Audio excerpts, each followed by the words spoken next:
When I was putting the season together, I thought, well, what's one show that audiences really enjoyed from our past seasons of theater at Gallery 7? And I thought, well, Around the World in 80 Days was one of those shows that people really enjoyed, and it's probably one of the main productions that I hear the most requests for us to do again. So I thought, hey, perfect fit. Let's put it in as our season opener this year. So here we are. It's not your typical sit back and enjoy of a show. It's this, what's going to happen next? Are they going to make it? Are they not going to make it?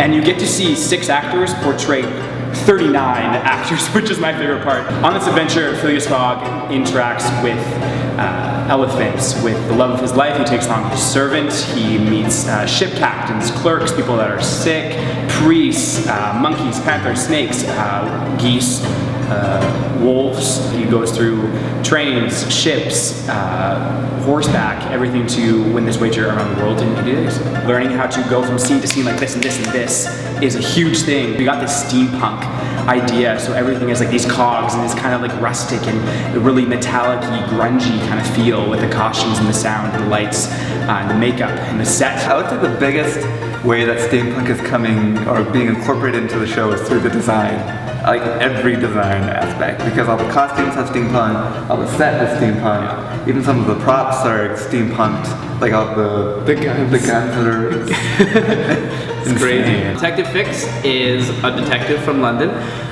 He's a little bit of a buffoon. He's certainly out of his element, traveling around the world, and thinks he's doing a great job when maybe he's not doing as well as he thinks. And Passpartout is a French valet. He is Mr. Fogg's servant. And when he first gets hired, he's very excited that Mr. Fogg's life is very by the book. He has a certain schedule he likes to follow. It's a very quiet life, and he's like, yes, that's perfect. And within his first day of being on the job, he finds out that he has to go around the world in 80 days. Like, he's going around the world in 80 days, and it's down to the minute, right? Yeah. And like, that's what the play feels like. Everything is like he's got gear, like Cody's got gears as part of the set, and it's steampunk and like mechanical, and that's what the play feels like. It's just a very like technically sharp show.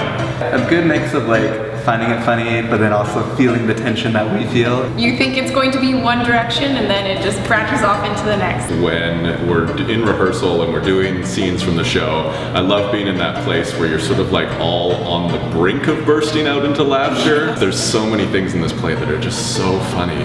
Phileas Fogg is a gentleman who lives in London, and he's very strange. People are always talking about him. He has very regular habits, and he always sort of does this exact same thing every day. But then one day he happens to strike a bet with the folks in the Reform Club and decides to go off on a grand adventure. Ayuda is an Indian woman, and when her parents died, she was forced to marry a rich Raja, and he dies, and they're going to burn her at the stake, and she meets up with Phileas Fogg. The show is all about self-discovery of Fogg, getting awareness about what his purpose is in life. And I want audiences to walk away with, that was awesome! Then now it's my turn. Now it's my turn to go on my 80-day adventure of whatever they want to go on. That's the biggest thing that I would love. And they're gonna have a fantastic time. The whole family is gonna love the show.